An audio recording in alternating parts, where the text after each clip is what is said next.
નમસ્કાર મિત્રો, સ્વાગત છે તમારું આપણી YouTube ચેનલ પર।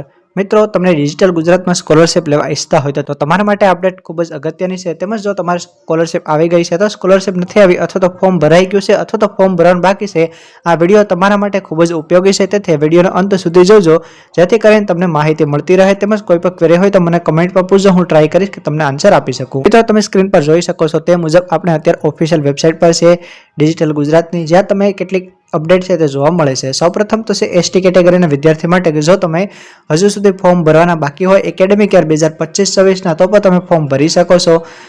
20 ડિસેમ્બર 2025 થી લઈ 31 જાન્યુઆરી 2026 સુધી છે તમે ફોર્મ છે તે ભરી શકો છો। OTR નંબર છે તમારા માટે કમ્પલસરી રહેશે, તે કેવી રીતના જનરેટ કરવો તે બધા વિડીયો આપણી ચેનલ પર તમને મળી જશે। તમે સ્કોલરશિપ સેક્શનમાં જઈ આપણી ચેનલમાં અને તે વિડીયો છે તે જોઈ શકો છો। તેમજ મિત્રો, વાત કરીએ એસસી સ્ટુડન્ટની તો તેમના માટે પણ જો 2025-26ના ફોર્મ છે તે રીઓપન થયા છે।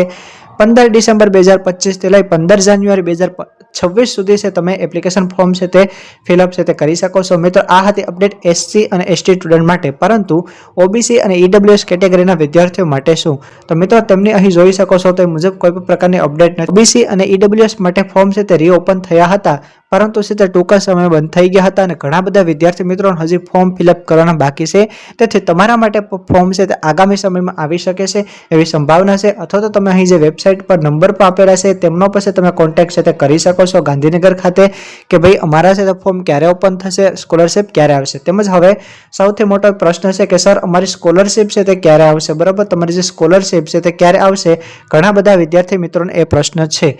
તો મિત્રો, હું તમને જણાવી દઉં કે તેમાં અલગ અલગ ઓપ્શન આવતા હોય છે। જો તમે ફોર્મ ફિલઅપ કર્યું છે એનો મતલબ કે તમારી સ્કોલરશિપ આવી જશે, પરંતુ ઘણા બધા વિદ્યાર્થીઓ મિત્રોને મિસ્ટેક છે કે સર અમે ફોર્મ ભરવામાં ભૂલ કરી છે તો શું થશે? તો મિત્રો, તમારે છે તમારા એપ્લિકેશન ફોર્મમાં છે તે ક્વેરી આવશે, જ્યારે પણ ક્વેરી આવે ત્યારે છે તમારે સુધારવાની રહેશે। શક્યતા બીજી, તમારું ફોર્મ છે ફિલઅપ થઈ ગયું છે, તમે કોલેજ ખાતે સબમિટ કરાવી દીધું છે અને પ્રિન્સિપલ અપ્રૂવ આવે છે। પ્રિન્સિપલ અપ્રૂવ આવે છે એનો મતલબ કે તમારી કોલેજના પ્રિન્સિપલ છે તેમને છે તમારું સ્કોલરશિપનું ફોર્મ છે અપ્રૂવ કરી દીધું છે। હવે તમારું જે સ્કોલરશિપનું ફોર્મ છે તે સમાજ કલ્યાણ ઓફિસ છે ત્યાં પહોંચી ગયો છે, બરાબર? ત્યાંથી છે ઓથોરિટી અપ્રૂવ કરશે, એટલે કે જે સમાજ કલ્યાણ ઓફિસર હોય છે તે અપ્રૂવ કરશે, ત્યારે તમારા ફોર્મમાં પ્રિન્સિપલ અપ્રૂવ છે તેની જગ્યાએ આવશે અપ્રૂવ બાય ઓથોરિટી। હવે જો મિત્રો, તમારા ફોર્મમાં અપ્રૂવ બાય ઓથોરિટી આવતું હોય કે અપ્રૂવ બાય ઓથોરિટી આવતું હોય તો તેનો મતલબ એ છે કે સમાજ કલ્યાણ અધિકારી છે તેમણે તમારી સ્કોલરશિપ માટેનું ફોર્મ છે તે અપ્રૂવ કરી દીધું છે, પરંતુ તેમની પાસે અત્યારે ફંડ ના હોય। જ્યારે સરકાર છે તેમને સ્કોલરશિપ માટેનો ફંડ આપશે ત્યારે છે તમારી સ્કોલરશિપ તમને તમારા ખાતામાં છે તે આવી જશે, બરાબર? તેથી જે મિત્રોને પ્રિન્સિપલ અપ્રૂવ છે તેમના બાદ છે તમને અપ્રૂવ બાય ઓથોરિટી આવશે, અને જે વિદ્યાર્થી મિત્રોને અપ્રૂવ બાય ઓથોરિટી આવે છે તેનો મતલબ કે હવે તમારી સ્કોલરશિપ છે તે ટૂંક સમયમાં આવી જશે। જેવું છે સમાજ કલ્યાણ ઓફિસ ખાતે તિજોરી ભંડોળ હોય છે તેમાં તમારી સ્કોલરશિપ માટે પૂરતા પૈસા આવશે। તમારું ખાતું છે એટલે કે તમારું બેંક એકાઉન્ટ છે જે પણ આધાર કાર્ડ નંબર સાથે લિંક હશે તે આધાર કાર્ડ નંબર થ્રુ, એટલે કે ડાયરેક્ટ છે તમને તમારા તે જે તે ખાતું હશે તેમાં છે તમને તમારા સ્કોલરશિપના પૈસા છે તે મળી જશે। તેથી તમારે હવે ટેન્શન લેવાની જરૂર નથી। પ્રિન્સિપલ અપ્રૂવ આવી હોય તેના બાદ અપ્રૂવ બાય ઓથોરિટી આવશે, અપ્રૂવ બાય ઓથોરિટી આવી હોય તેના બાદ છે તમારા ખાતામાં સ્કોલરશિપ આવી જશે। ઘણો સમય પણ લાગી શકે છે, બરોબર? કારણ કે ઘણા બધા વિદ્યાર્થીઓ છે તે ફોર્મ ભરતા હોય છે, તેથી તમારી સ્કોલરશિપ છે તે આવી જશે। મિત્રો, ટેન્શન લેવાની જરૂરિયાત નથી। છતાં પણ ફર્ધર માહિતી માટે છે તમે તમારા જિલ્લાની સમાજ કલ્યાણ અધિકારીની ઓફિસ હોય ત્યાં છે તમે સંપર્ક કરી શકો છો।